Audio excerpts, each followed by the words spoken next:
नमस्कार दोस्तों, आज की इस वीडियो में हम एक बहुत ही जरूरी और काम की बात करने वाले हैं कि आखिर ज्वेलरी शोरूम वाला मुनाफा कैसे करता है और ग्राहक को कहां कहां नुकसान हो सकता है। दोस्तों, सोने का रेट तो पूरे देश में लगभग एक जैसा होता है, फिर भी हर शोरूम का बिल अलग अलग क्यों आता है, यही आज हम आसान भाषा में समझेंगे। दोस्तों, जब आप शोरूम में कोई गहना बनवाने का ऑर्डर देते हैं तो उस गहने को बनाने में कई चरण होते हैं।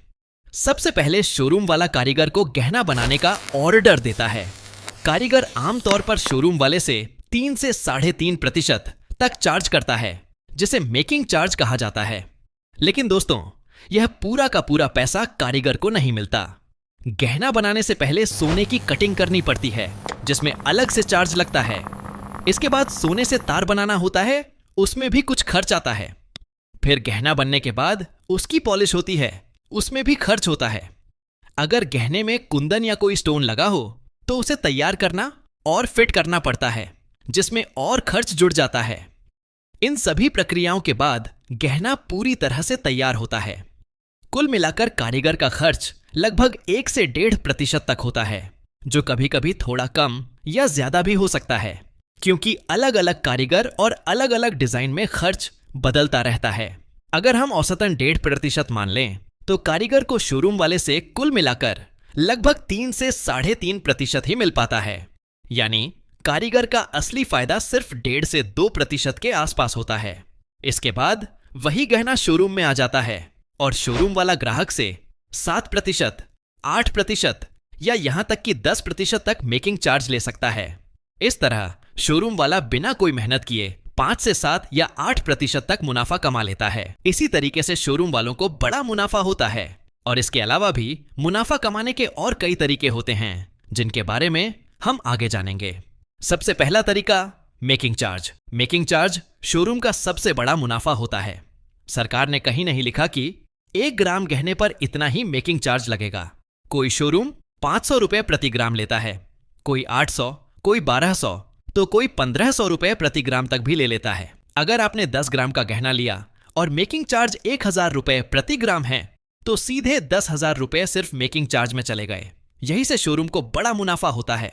दूसरा तरीका, स्टोन और बीड्स का वजन। आजकल ज्यादातर गहनों में स्टोन, मोती और बीड्स लगे होते हैं।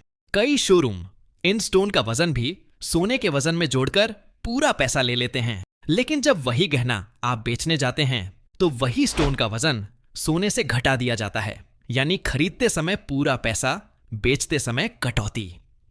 दोस्तों, यह शोरूम का डबल मुनाफा होता है। तीसरा तरीका, सोने की शुद्धता में मामूली फर्क। शोरूम कहता है कि गहना 22 कैरेट का है, लेकिन कई बार अंदर से शुद्धता 21.6 या 21.8 होती है।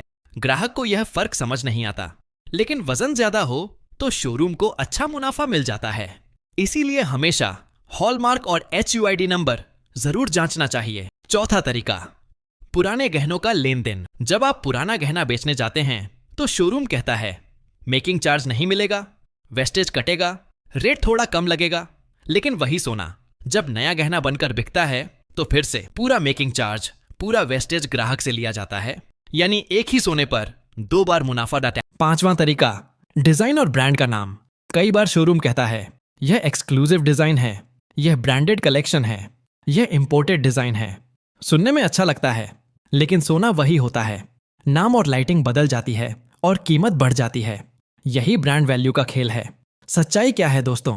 मुनाफा कमाना गलत नहीं है, शोरूम भी बिजनेस करता है, लेकिन गलत तब होता है जब ग्राहक को पूरी जानकारी नहीं दी जाती। अगर ग्राहक समझदार होगा तो नुकसान से बचेगा। ग्राहक को क्या करना चाहिए? हमेशा मेकिंग चार्ज पूछिए, वेस्टेज लिखित में लीजिए, स्टोन का वजन अलग करवाइए, हॉलमार्क एंड HUID जांचिए और 2-3 शोरूम में रेट जरूर तुलना कीजिए। याद रखिए दोस्तों, जानकारी ही सबसे बड़ा गहना है। अगर आपको यह वीडियो पसंद आई हो तो लाइक कीजिए, शेयर कीजिए और चैनल को सब्सक्राइब जरूर कीजिए, ताकि ऐसी ही सच्ची जानकारी आप तक पहुंचती रहे। धन्यवाद।